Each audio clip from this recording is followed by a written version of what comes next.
Welcome back to another video. Let's jump right into the topic of discrete random variables.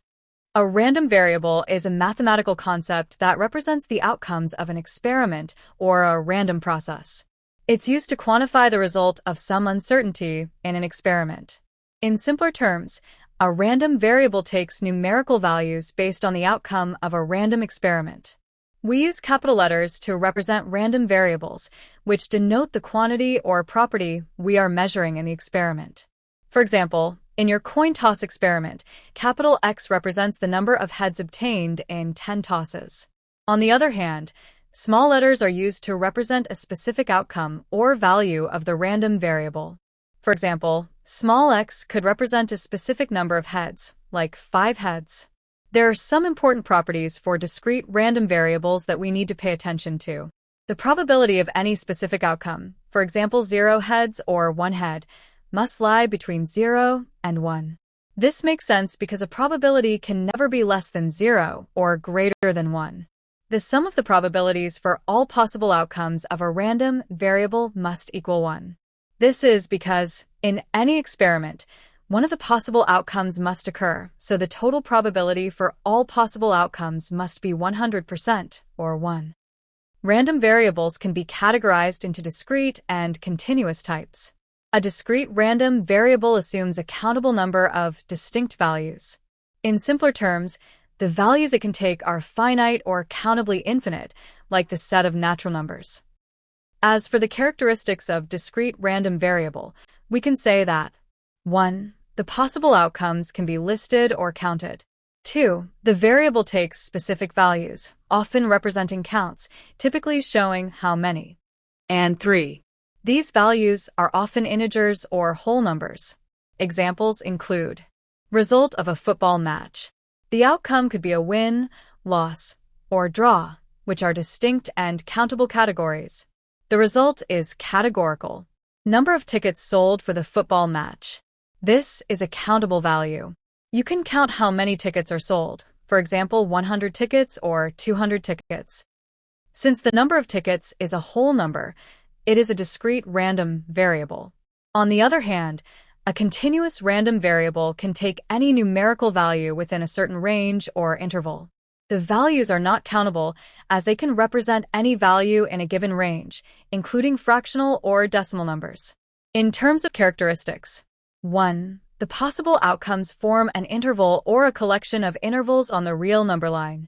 2. The variable represents measurements of some kind, typically showing how much. And 3. The variable can take an infinite number of values within a given range, including values that are infinitely small, like decimals. As for examples, weight or height of fans attending the game.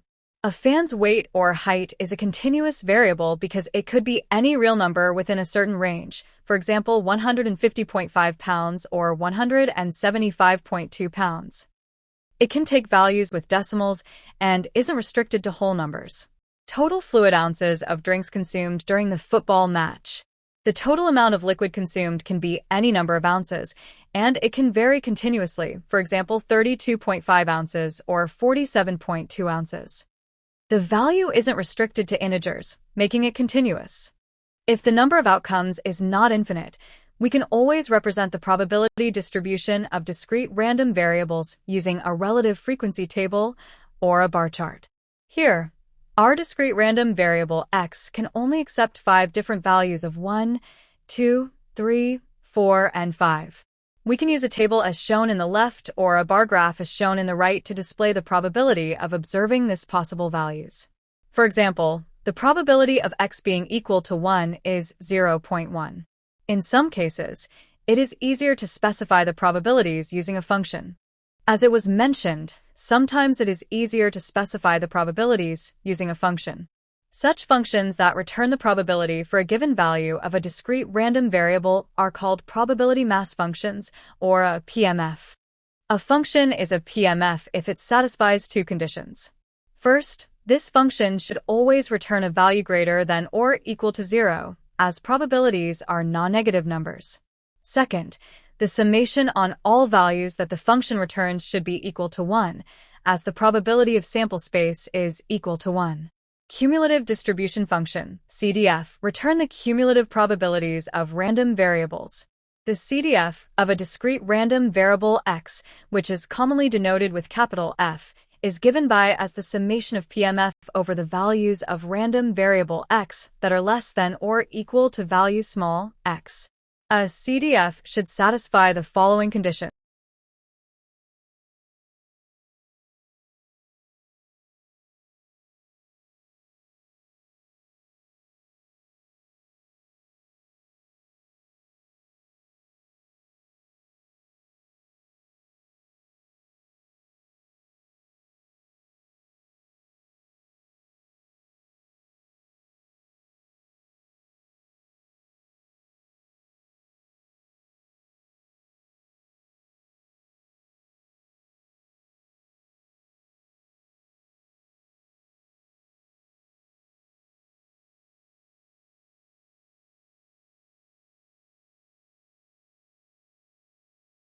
First, as x becomes very small, approaching negative infinity, the probability of the random variable is 0. This is because no values are smaller than negative infinity. As x becomes very large, approaching positive infinity, the probability of the random variable being less than or equal to x approaches 1. This is because all possible values of the random variable are eventually included. Second, CDF, a non-decreasing function of x. This reflects the property that cumulative probabilities cannot decrease as x increases. As x grows, more outcomes are included, or the probability stays the same. Third, CDF is right continuous. This means the value of CDF at any point x, 0, is determined by the function's behavior as x approaches x, 0 from the right. On the left side, we have the PMF and CDF of a fair die. The PMF gives the probability of a specific outcome. For a fair six-sided die, each face 1, 2, 3, 4, 5, 6 has an equal probability of appearing of 1/6. For any value outside this range, for example 7, the probability is 0. The CDF gives the cumulative probability that the random variable x is less than or equal to value small x. It is the sum of the PMF up to value small x.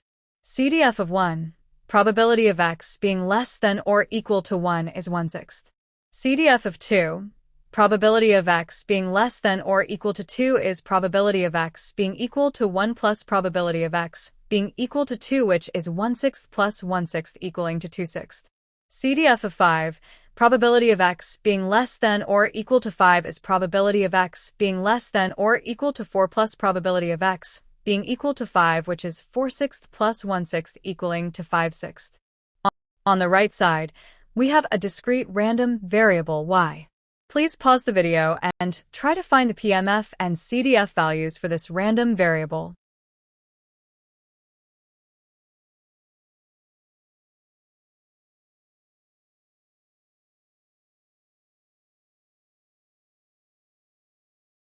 Let's go over another example together. There is a chance that a bit transmitted through a digital transmission channel is received in error.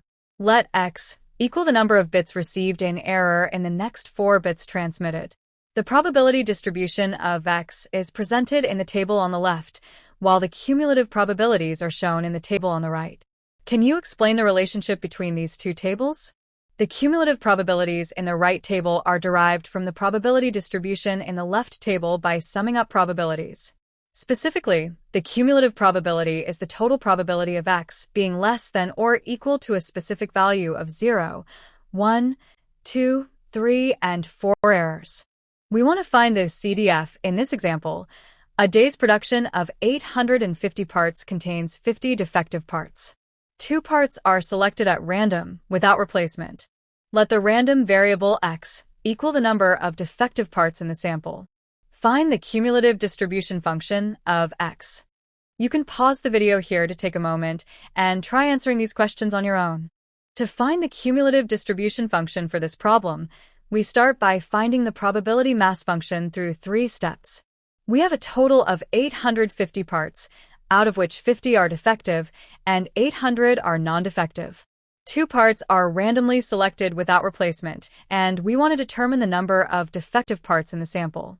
The possible outcomes for the number of defective parts in the sample are 0 defective parts, 1 defective part, or 2 defective parts. The goal is to find the probability for each outcome, PMF, and then the cumulative probabilities up to each outcome, CDF. The PMF tells us the probability of each specific outcome. We can break it down by cases. Case 1. Having no defective parts. This means both parts selected are non-defective. To calculate this probability, we consider all the possible ways to pick 2 non-defective parts out of the 800 available, compared to all the ways to pick any 2 parts from the total 850 parts. Case 2. Having 1 defective part. This means one part is defective and the other is non-defective. To calculate this probability, we consider all the ways to pick 1 defective part from the 50 defective parts and 1 non-defective part from the 800 non-defective parts. Case 3. Having 2 defective parts. This means both parts selected are defective. To calculate this probability, we consider all the ways to pick 2 defective parts from the 50 available, compared to all the ways to pick any 2 parts from the total 850 parts. Once these probabilities are calculated, we have the PMF. The CDF is the cumulative probability of getting up to a certain number of defective parts. To find it, start with the probability of getting 0 defective parts. This is the first value in the PMF. To find the cumulative probability for 1 defective part, add the probability of 0 defective parts to the probability of 1 defective part. To find the cumulative probability for 2 defective parts, add the probabilities for 0, 1, and 2 defective parts. The cumulative probability for 2 defective parts should equal 1 because it represents all possible outcomes. The expected value, also called the mean, of a discrete quantitative random variable tells us the long-term average value we can expect from the variable if we were to observe it repeatedly over a long period. Think of it as the balancing point of the probability distribution. It's similar to the concept of an average, but instead of just summing up all the outcomes and dividing by the number of outcomes, we take into account how likely each outcome is. Here's how it works. For each possible outcome of the random variable, we multiply the value of that outcome by its probability. Then, we add up all these products. The reason we multiply by the probabilities is that the probability tells us how often, relative to other outcomes, we would expect to see that particular value if we observed the random variable repeatedly. This adjustment ensures that outcomes with higher probabilities contribute more to the expected value, reflecting their greater likelihood of occurring. In essence, the expected value gives us a weighted average of all possible outcomes, where the weights are the probabilities of those outcomes. This way, we get a meaningful representation of the average outcome that aligns with the random variable's behavior. The variance of a discrete quantitative random variable measures how much the values of the random variable tend to vary or spread out around the mean or expected value. In other words, it tells us how far the outcomes are on average from the center of the distribution.